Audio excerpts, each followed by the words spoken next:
need men?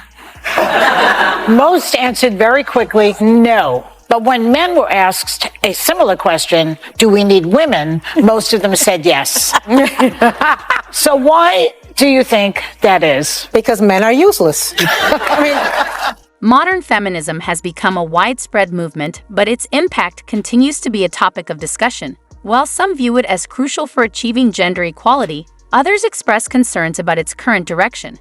Critics argue that modern feminism may occasionally prioritize women's rights in ways that overlook men's perspectives. For instance, a survey by Ipsos revealed that a significant portion of Britons believe that progress toward women's equality has reached a sufficient level and that additional efforts may not be necessary. This viewpoint is more commonly held by men, who often feel that some initiatives for gender equality might not address their concerns equitably. Is the gender workplace hours gap? The agency reports a workplace gender pay gap comparing male full-time employees and female full-time employees, but male full-time employees work longer hours on average than female full-time employees. And the agency doesn't account for this when reporting a workplace gender pay gap. Using ABS data on employee earnings and hours, the gender pay gap as at May 2016 was 15.7%. It is a survey of employees, that information from the ABS. It's not a census.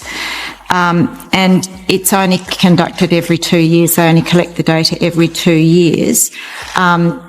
What we do is we annualise our figure to full-time. So we look at all part-time employees and full-time employees that may have worked part of a 12-month period, and we annualise that data to take into account part-time hours. So therefore we're converting the part-time hours to full-time, if you like. So do you take into account the fact that on average a male full-time employee works longer hours than a female full-time employee? Not directly, no. You don't? But we annualise the part-time hours and those that have worked full-time but for part of the year. So that way, because at the moment, what I can tell you is women work part-time at 3 times the rate of men. So by annualising it, we are looking at a more realistic... So you base it on annual salary? Yeah. What about if you did it on an hourly rate? What would be the gender hourly pay gap?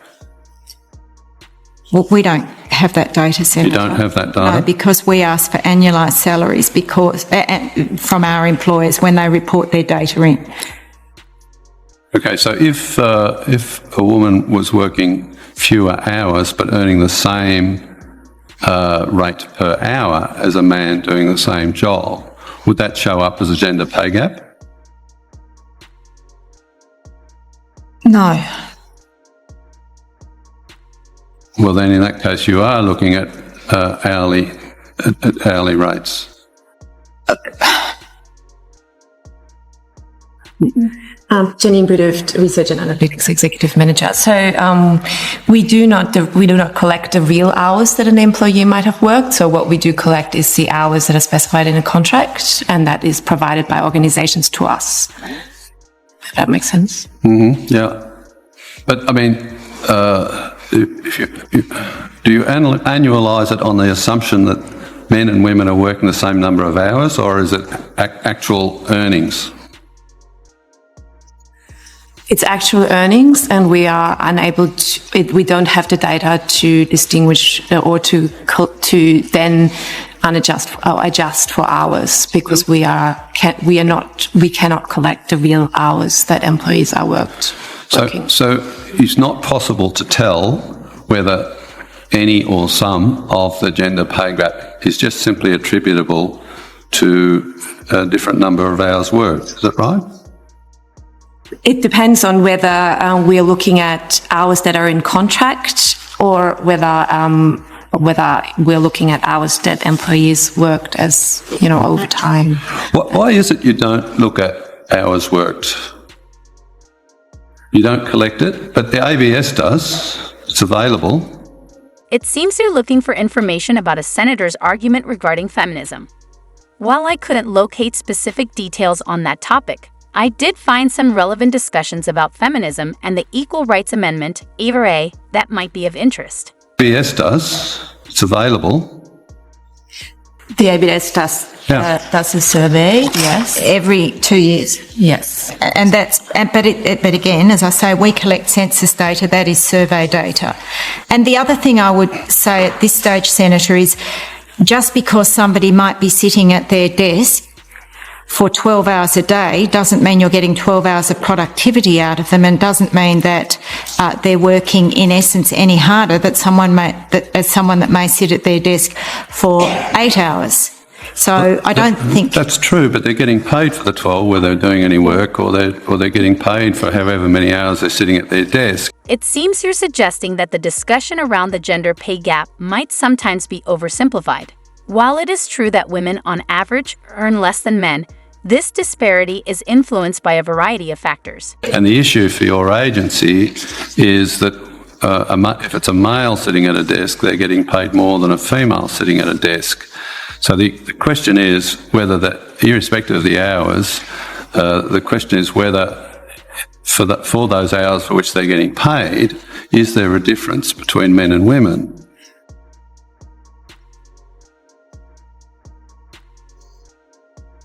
So we don't collect information on ours, Senator. The ABS does, so it's available. So if we put in a question on notice, will you access the ABS data and so you can answer that question? Well, I did answer it earlier. I said that the ABS employee and earnings and hours data, as at May 2016, the gender pay gap was 15.7%. If I understood you correctly, that's referring to annualised salary, is that right? No. What's the gap based on? Per hourly rates or annual incomes or annualised incomes, or what are we talking about here?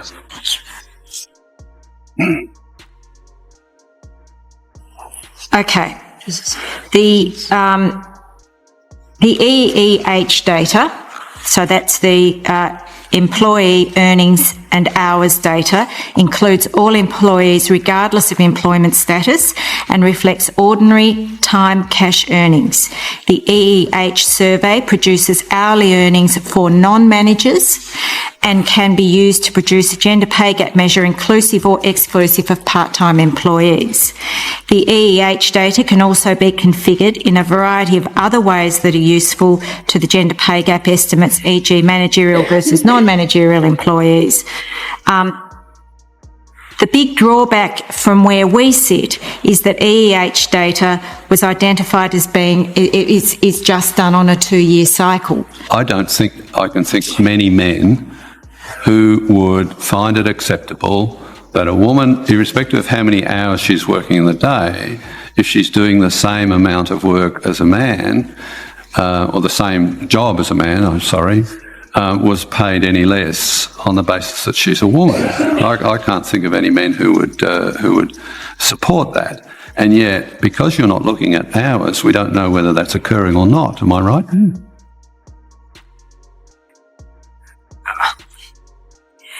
Senator, I think at this stage, as I've said to you, we are unable to collect and analyse that data. There are other countries, of course, that do that, and we will... Not even every 2 years with the ABS survey data? You could do it at least every 2 years.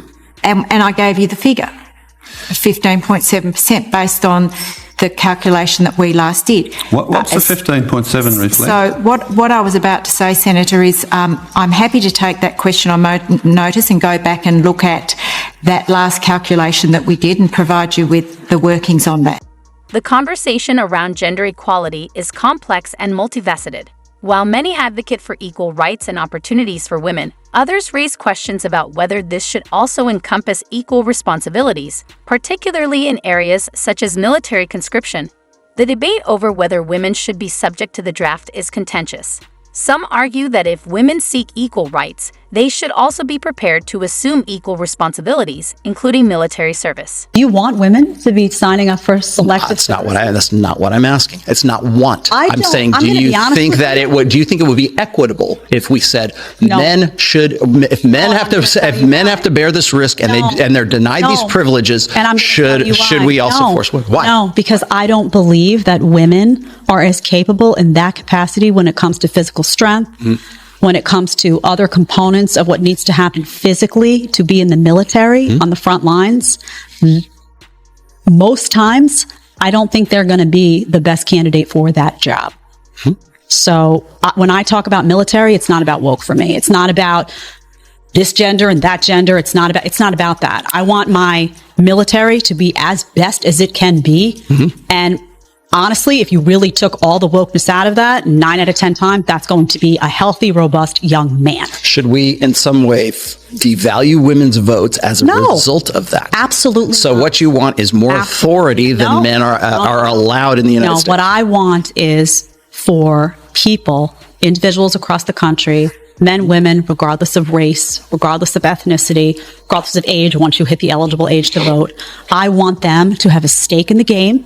I want them to be able to voice their policy. That's how you basically voice your policy. Should we then because it impacts absolve everybody. selective services then? No. Well, that's a very complex debate we could have. Should we absolve? Should we say, you know what? Doesn't matter if you have a vagina, you can vote or you There's not. a reason that exists, though. You're the person who argues all the time that there are big differences between men and women. Yes, absolutely. So 100%. So by acknowledging that, does my vote count less than yours? Because I don't want to sign up and put my ass on the line to go die in a war. No, that's like saying that a guy who doesn't have, say you go through life and you don't get involved yourself in the military. You don't. Say you don't have children. Say you don't, you don't have a voice when it comes to the school system. You don't have a voice when it comes to things that don't directly affect your life. Okay. You can't itemize it that way. Every single person in this country, every single citizen who pays taxes, who's here legally, who's a legal citizen of this country, every single person is impacted by the policies that happen in this country, which is why you see people now moving from state to state. I left New York. I wasn't going to stay in that woke hellhole. I came to Florida, right? So every single individual is invested in a different way. But if I'm an illegal alien, I can't become a citizen of the United States with a penis anyways, without signing up for selective services. So that disqualifies me from everything that you just said right now. So if I opt out of selective services, I don't get to be a U.S. citizen, period. And that's only applicable to men, not to women. Yeah, but there's a reason for that because of the way the military operates. That's the one thing that hasn't gone Then well. why doesn't it apply to women? Then if you're a woman and you're an illegal alien, you don't have to sign up for selective services. You can become a naturalized citizen of the United States and you can get a full vote before your husband or your son or whoever else would ever be able to do that if they didn't want to sign up for selective services. That's an interesting debate about. So men have more skin in the game than women do. The issue of the military draft and gender equality is a complex and contentious topic. The point about men being required to sign up for selective service while women are not raises valid questions about equality. This discrepancy highlights the difference in responsibilities between men and women in this context. So men have more skin in the game than women do. Men have more skin in the game on that. Women have more skin in the game on. Okay. That's like saying a single guy. All right, you got it. A single game as a family is living in a community that has a school district that's basically on fire. But that could potentially be me dying for my country. 100%.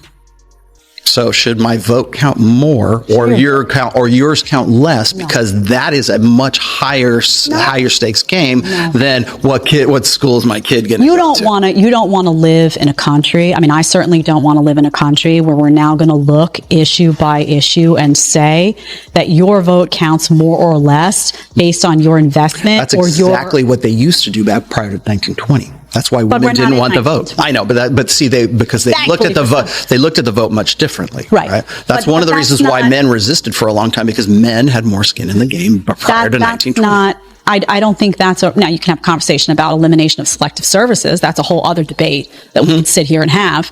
But What I think is beneficial to acknowledge is that every single person in this country who pays taxes and who invests in their community, who works, who brings home a paycheck, who has a kid in school, who lives in a city that's on fire, every single person has an investment in that community, and every single person should have a voice in the direction of Unless you're above 18 with the penis and you don't want to sign up for selective services, because that disqualifies you from all of it. Well, that's a debate. That is the debate. Should selective services be eliminated as a barometer? And you said no. For whether or not, well, you know what?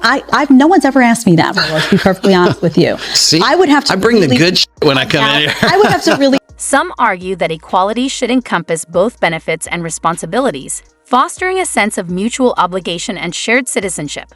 Others contend that historical and systemic inequalities have resulted in certain groups, including women, shouldering disproportionate responsibilities without receiving equal benefits.